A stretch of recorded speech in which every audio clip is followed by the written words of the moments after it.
How to use shotgun microphones at the event.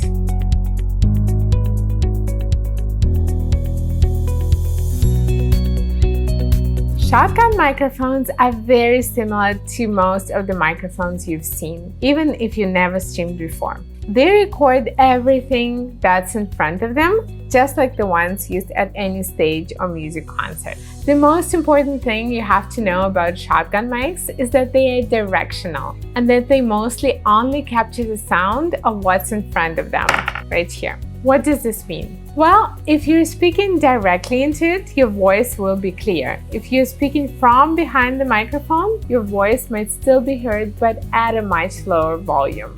This is a Rode shotgun microphone mounted directly on the camera, and I'm standing right in front of it. I'm now standing right behind the camera about the same distance, and the microphone is mounted in the same place.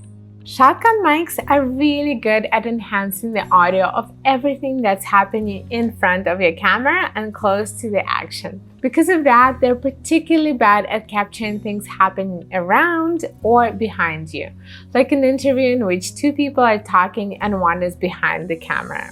When live streaming events, shotgun microphones are very effective for a simple setup in which you're moving around and you need to capture things as they unfold. If you don't know who will be speaking or where, shotgun mic is the best option. They're particularly good when you can get closer to the action, and they will lower the voices of the guests while allowing the viewers to hear the events taking place in front of you.